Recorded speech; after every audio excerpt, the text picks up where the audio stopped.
ಮಧ್ವಹೃದಯವಾಸ ಎಂಬುವ ಬಹು ಸುಂದರ ಹೆಸರುಳ್ಳ ಈ ಇನ್ಸ್ಟಾಗ್ರಾಮ್ ಚಾನಲ್, ಆ ಹೆಸರು ಹೇಳುವಂತೆ ಭಗವಂತ ಶ್ರೀಮದ್ ಆಚಾರ್ಯ ಹೃದಯದಲ್ಲಿ ವಾಸ ಮಾಡ್ತಾನೆ.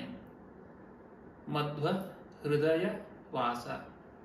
ಯಾಕೆ ಶ್ರೀಮದ್ ಆಚಾರ್ಯರ ಹೃದಯದಲ್ಲೇ ವಾಸ ಎಂಬುದಾಗಿ ವಿಚಾರ ಮಾಡಿದರೆ, ಅನ್ಯ ದೇವತೆಗಳ ಹೃದಯದಲ್ಲಿ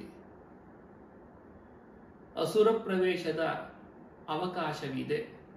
ಆದರೆ ಪ್ರಾಣದೇವರು ಆಕಣಾಶ್ಮ ಎಂಬುದಾಗಿಯೇ ಉಪನಿಷತ್ ಪ್ರಸಿದ್ಧರಾದವರು, ನಾಮವುಳ್ಳವರು. ಇವರ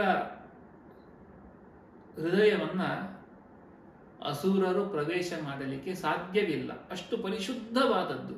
ಅಂದರೆ ಕಲ್ಮಶದ ಪ್ರವೇಶ ಇಲ್ಲದ ಹೃದಯ ಅದು ಶ್ರೀಮದಾಚಾರ್ಯರು, ಅಂದರೆ ನಮ್ಮ ಭಾರತೀಯರ ಮುಖ್ಯ ಪ್ರಾಣನದ್ದು. ಹಾಗಾಗಿ ಅವರ ಅವತಾರಭೂತರಾದಂತಹ ಶ್ರೀಮದ್ ಆಚಾರ್ಯರಲ್ಲಿ ಭಗವಂತ ನೆಲೆ ನಿಂತು ಹಾಗಾಗಿ ನಿಲ್ಲುವವನು. ಹಾಗಾಗಿ ಮಧ್ವ ಹೃದಯ ವಾಸ ಎಂಬುವ ಹೆಸರು, ಅದು ಉಡುಪಿಯ ಕೃಷ್ಣನನ್ನ ದಾಸರು ಹೊಗಳಿದ್ದು ಮಧ್ವ ಹೃದಯ ವಾಸ ಅಂತ ಹೇಳಿ. ಉದ್ದೇಶ ಇಷ್ಟೇ, ನಮ್ಮೊಳಗೂ ಕೂಡ ಶ್ರೀಮದಾಚಾರ್ಯರ ಸಿದ್ಧಾಂತ ಗಟ್ಟಿಯಾದಷ್ಟು ಭಗವಂತ ನಮ್ಮೊಳಗೂ ಶಾಶ್ವತವಾಗಿ ನೆಲೆ ನಿಲ್ಲಲಿಕ್ಕೆ ಸಾಧ್ಯ.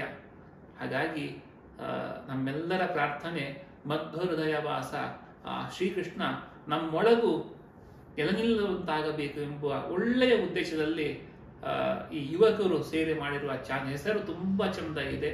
ಅದರ ಕಾರ್ಯ ಹಾಗೆ ಸಾಧಿಸುವಂತಾಗಬೇಕು ಎಂಬುದಾಗಿ ದೇವರಲ್ಲಿ ಪ್ರಾರ್ಥನೆ ಮಾಡ್ತೇವೆ. ಶ್ರೀಮದ್ ಅಚ್ಯುತ ಪ್ರೇಕ್ಷಾಚಾರ್ಯ ಮಹಾಸಂಸ್ಥಾನ ಶ್ರೀ ಭೀಮನಕಟ್ಟೆ ಮಠ ಎನ್ನುವಂಥದ್ದು 5,000 ವರ್ಷಕ್ಕೂ ಕೂಡ ಮಿಗಿಲಾದ ಇತಿಹಾಸವುಳ್ಳಂತಹ ಪರಂಪರೆ. ಜನಮೇಜಯ ಪಾಂಡವರ ಮರಿಮಗ, ಅವನು ದಾನ ಕೊಟ್ಟಂತಹ ಸ್ಥಳ ಈಗ ಇರುವಂತ ಭೀಮನಕಟ್ಟೆ ಮಠ ಇರುವಂತಹ ಸ್ಥಳವದು.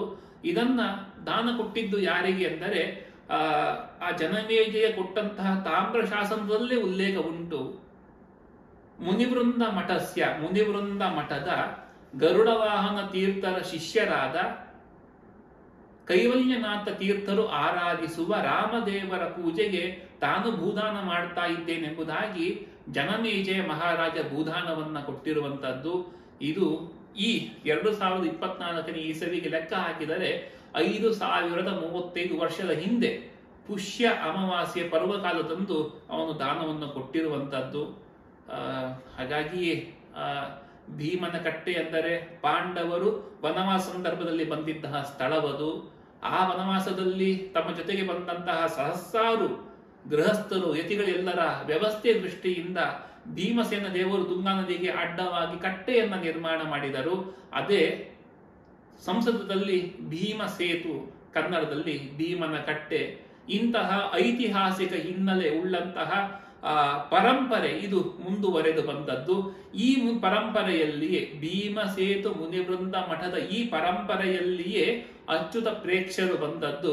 ಅವರ ಶಿಷ್ಯರಾಗಿ ಲೋಕಗುರುಗಳಾದ ಶ್ರೀಮದ್ ಆಚಾರ್ಯರು ಬಂದದ್ದು. ಹಾಗಾಗಿಯೇ ನಾವು ಶ್ರೀಮಠದ ಪರಂಪರೆಯನ್ನು ತಿಳಿಸುವಾಗ ಈ ಶ್ರೀಮದ್ ಆಚಾರ್ಯರ ಈ ಸಿದ್ಧಾಂತವನ್ನ ನಾವು ಏನೊಂದು ಮರ ಎಂದು ಚಿಂತನೆ ಮಾಡಿದರೆ, ಆ ಮರದ ತಾಯಿ ಬೇರು ಈ ಮುನಿವೃಂದ ಮಠ ಎಂಬುದಾಗಿ ಇರುವಂತದ್ದು. ಹೀಗೆ ನಮ್ಮ ಮಠದ ವೈಶಿಷ್ಟ್ಯ, ಸನಕಾದಿಗಳಿಂದ ಪೂಜಿತ ಬಲಗಾಲಿನಲ್ಲಿ ಗಂಟೆ ಇರುವಂತಹ ರಾಮದೇವರು, ಸೀತಾ ಲಕ್ಷ್ಮಣ ಸಮೇತರಾದಂತಹ ರಾಮದೇವರು ಶ್ರೀ ಭೀಮನಕಟ್ಟೆ ಮಠದಲ್ಲಿ ಸನಕಾದಿಗಳು ಪೂಜಿಸಲಾಗಿ ಪಟ್ಟು ಈ ಯತಿ ಪರಂಪರೆಯಲ್ಲೇ ಬಂದದ್ದು. ಹಾಗೆಯೇ ದುರ್ವಾಸರು ಪೂಜೆ ಮಾಡಿದ ಲಕ್ಷ್ಮೀ ನರಸಿಂಹದೇವರು, ಯಾರು ಜನಮೇಜಯನಿಂದ ಭೂದಾನ ಪಡೆಯುತ್ತಾರೋ ಅವರು ಪೂಜಿಸಿದಂತಹ, ಅಂದ್ರೆ ಕೈವಲ್ಯನಾದ ತೀರ್ಥರು ಪೂಜಿಸಿದಂತಹ ವಿಠ್ಠಲ ದೇವರು. ಈ ವಿಠ್ಠಲ ದೇವರ ವೈಶಿಷ್ಟ್ಯ ಹಣೆಯಲ್ಲಿ ಒಂದು ಕಂಡಿದೆ, ತ್ರಿನೇತ್ರನಾದ ವಿಠ್ಠಲ.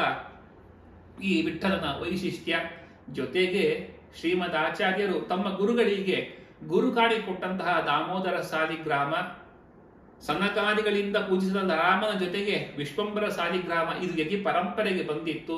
ಇವೆಲ್ಲವೂ ಕೂಡ ಅಚ್ಯುತ ಪ್ರೇಕ್ಷರು ಮುಂದೆ ಶ್ರೀಮದಾಚಾರ್ಯ ಆಶ್ರಮವಾದಾಗ ಪೂಜಿಸಿದ ಪ್ರತಿಮೆಗಳು ಯಾವುದೆಂದರೆ ಇದೇ ಸನಕಾದಿಗಳಿಗೆ ಪೂಜಿತ ಸೀತಾ ಲಕ್ಷ್ಮಣ ಸಮೇತ ರಾಮಚಂದ್ರ ದೇವರು, ದುರ್ವಾಸರು ಪೂಜೆ ಮಾಡಿದ ಲಕ್ಷ್ಮೀ ನರಸಿಂಹ ದೇವರು, ಕೈವಲ್ಯನಾಥ ತೀರ್ಥ ಪೂಜಿಸಿದ ವಿಠ್ಠಲ ದೇವರು, ದಾಮೋದರ ಸಾಲಿಗ್ರಾಮ, ವಿಶ್ವಂಬರ ಸಾಲಿಗ್ರಾಮ, ಇವಿಷ್ಟು ಶ್ರೀಮದ್ ಆಚಾರ್ಯರು ತಾವು ಆಶ್ರಮ ಸ್ವೀಕಾರ ಮಾಡಿದಾಗ ಪೂಜಿಸಿದ್ದು.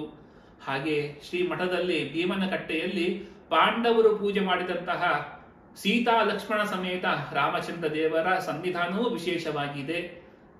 ಇವೆಲ್ಲವೂ ಶ್ರೀಮಠದ ವೈಶಿಷ್ಟ್ಯ. ಹಾಗೆ ಭೀಮನಕಟ್ಟೆಯಲ್ಲಿ ಪಂಚ ಪಾಂಡವರು ಪ್ರತಿಷ್ಠೆ ಮಾಡಿದಂತಹ 5 ಈಶ್ವರ ದೇವರು ಇದ್ದಾರೆ. ಭೀಮ ಸೇತುವಿನ ಎದುರಿನಲ್ಲಿಯೇ ಈಶ್ವರನ ಪ್ರತಿಷ್ಠೆಯನ್ನ ಭೀಮ ಮಾಡಿದ್ದಾನೆ. ನಮಗೆ ರಾಮೇಶ್ವರದ ಕತೆ ಗೊತ್ತಿದೆ. ರಾಮದೇವರು ರಾವಣನನ್ನು ಸಂಹಾರ ಮಾಡಿ ಬಂದರು. ಲೋಕದೃಷ್ಟಿಯಲ್ಲಿ ಅಪವಾದ ಬಂತಂತೆ. ರಾವಣ ಕೂಡ ಋಷಿಪುತ್ರ ಅವನು, ಹಾಗಾಗಿ ರಾಮನಿಗೆ ಬ್ರಹ್ಮಾತ್ಯ ದೋಷ ಬಂತು. ಅದರ ಪರಿಹಾರಕ್ಕಾಗಿ ರಾಮದೇವರು ಈಶ್ವರನ ಪ್ರತಿಷ್ಠೆ ಮಾಡಿದರು ಎಂಬುದಾಗಿ ವಿಚಾರ ಮಾಡಿದರೆ ವಾದಿರಾಜರು ವರ್ಣನೆ ಮಾಡುತ್ತಾರೆ.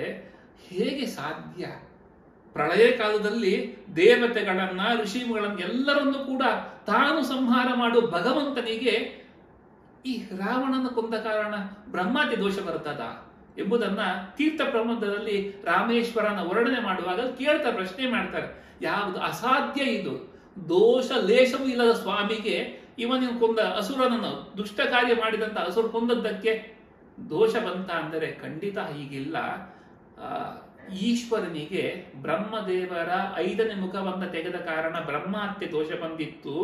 ಆ ದೋಷ ಪರಿಹಾರಕ್ಕಾಗಿ ಸೇತು ದರ್ಶನ ಮಾಡಲಿ ಎಂಬುದಾಗಿ ಈಶ್ವರನ ಪ್ರತಿಷ್ಠೆ ಮಾಡಿದರು. ಎಲ್ಲಿ? ರಾಮೇಶ್ವರ. ಹಾಗಾಗಿ ರಾಮೇಶ್ವರ ಅಂತ ಪ್ರಸಿದ್ಧವಾದದ್ದು. ಅದರಂತೆ ಸರ್ವೋತ್ತಮನಾದ ಶ್ರೀಹರಿ ರಾಮೇಶ್ವರನ ಪ್ರತಿಷ್ಠೆ ಅಲ್ಲಿ ಆದರೆ, ಭೀಮನ ಪ್ರತಿಷ್ಠೆಯನ್ನ ಭೀಮನಕಟ್ಟೆ ಎದುರಿನಲ್ಲಿ ಭೀಮ ಪ್ರತಿಷ್ಠೆ ಮಾಡಿದ್ದಾರೆ, ಭೀಮೇಶ್ವರ. ಹಾಗಾಗಿ ಅಲ್ಲಿ ಹೇಗೆ ಬ್ರಹ್ಮಹತ್ಯೆ ದೋಷ ಪರಿಹಾರ ಆಗ್ತದೋ ಅದರಂತೆ ಸೇತು ದರ್ಶನವನ್ನು ಮಾಡುವುದರಿಂದ ಈ ಭೀಮ ಸೇತುವಿನಿಂದಲೂ ಕೂಡ ಇಂತಹ ದೋಷ ಪರಿಹಾರ ಆಗ್ತದೆ ಎಂಬುದಕ್ಕಾಗಿ ಭೀಮಸೇನ ದೇವರು ಈಶ್ವರನ ಪ್ರತಿಷ್ಠೆ ಮಾಡಿದ್ದಾರೆ. ಭೀಮೇಶ್ವರದಿಂದ ಉತ್ತರಕ್ಕೆ ನಡೆದುಕೊಂಡು ಹೋದರೆ ಅರ್ಜುನ ಪ್ರತಿಷ್ಠೆ ಮಾಡಿದ ಗಂಗಾಧರೇಶ್ವರ, ಮುಂದೆ ಧರ್ಮರಾಜ ಪ್ರತಿಷ್ಠೆ ಮಾಡಿದ ಉಮಾ ಮಹೇಶ್ವರ, ನಕುಲ ಪ್ರತಿಷ್ಠೆ ಮಾಡಿದ ಭವಾನಿ ಶಂಕರ, ಸಹದೇವ ಪ್ರತಿಷ್ಠೆ ಮಾಡಿದ ಗಂಗಾ ವಿಶ್ವೇಶ್ವರ, 5 ಈಶ್ವರ ದೇವರ ಸಂವಿಧಾನವನ್ನು ನಾವು ಭೀಮನಕಟ್ಟೆಯಲ್ಲಿ ನೋಡಬಹುದು. ವಿಚಿತ್ರ ನೋಡಿ, ತಾರತಮ್ಯ ಅಂತ ನಾವು ಶ್ರೀಮದ್ ಆಚಾರ್ಯ ಸಿದ್ಧಾಂತವನ್ನು ಹೇಳುವಂಥದ್ದು. ಇಲ್ಲಿ ಮೊದಲಿಗೆ ಸಿಗುವಂಥದ್ದು ಭೀಮ ಪ್ರತಿಷ್ಠೆ ಮಾಡಿದ ಭೀಮೇಶ್ವರ, ಯಾರು ವಾಯುದೇವರ ಅವತಾರ ಭೀಮ ಪ್ರತಿಷ್ಠೆ ಮಾಡಿದ್ದು. ಮುಂದೆ ಸಾಗಿದರೆ ಸಿಗುವುದು ಇಂದ್ರ ಪ್ರತಿಷ್ಠೆ ಮಾಡಿದ, ಅರ್ಥಾತ್ ಇಂದ್ರನ ಅವತಾರನಾದ ಅರ್ಜುನ ಪ್ರತಿಷ್ಠೆ ಮಾಡಿದ ಗಂಗಾಧರೇಶ್ವರ. ಮತ್ತೆ ಮುಂದೆ ಸಾಗಿದರೆ ಧರ್ಮರಾಜ ಯಮನ ಅವತಾರ, ಅವನು ಪ್ರತಿಷ್ಠೆ ಮಾಡಿದ ಉಮಾ ಮಹೇಶ್ವರ. ಮುಂದೆ ಸಿಗುವುದು ಅಶ್ವಿನಿ ದೇವತೆಗಳು, ಅವರ ನಕುಲ ಸಹದೇವ ಪ್ರತಿಷ್ಠೆ ಮಾಡಿದ ಭವಾನಿ ಶಂಕರ, ಗಂಗಾ ವಿಶ್ವೇಶ್ವರ. ಈ ತಾರತಮ್ಯವನ್ನು ನಾವು ನೋಡಲಿಕ್ಕೆ ನಮಗೆ ಪ್ರತ್ಯಕ್ಷವಾಗಿ ಕಾಣಲು ಸಿಗುವ ಸ್ಥಳ ಅದು ಭೀಮನಕಟ್ಟೆ. ನಮ್ಮ ಸಿದ್ಧಾಂತ ಇದು ಹಿಂದೆ ಈಗ ಬಂತು, ಆಚಾರ್ಯದಿಂದ ಬಂದದ್ದು ಇಲ್ಲ, ಇದ್ದದ್ದು ಮರೆಯಾಗಿತ್ತು, ಅದನ್ನ ಪುನಃ ಉತ್ಥಾಪನೆ ಮಾಡಿದ್ದು ಶ್ರೀಮದ್ ಆಚಾರ್ಯರು. ಹಾಗಾಗಿ ಇಂತಹ ಶ್ರೀಮದ್ ಆಚಾರ್ಯರ ಅನುಗ್ರಹ ನಮಗೆಲ್ಲವಾಗಬೇಕು. ಮಧ್ವಹೃದಯ ವಾಸ ಆ ಭಗವಂತನ ವಿಶೇಷ ಅನುಗ್ರಹ ನಮಗಾಗಬೇಕು. ಅದು ಮಧ್ವರ ಹೃದಯದಲ್ಲಿ ಉಡುಪಿಯಲ್ಲಿ ಸಿಗುತ್ತೆ ಎನ್ನುವ ಏಕೈಕ ಕಾರಣದಿಂದ ಕೃಷ್ಣ ದ್ವಾರಕೆಯನ್ನು ಬಿಟ್ಟು ಉಡುಪಿಗೆ ಬಂದಿದ್ದಾನೆ. ಇದು ನಮ್ಮ ಆಚಾರ್ಯರ ಮಹಿಮೆ.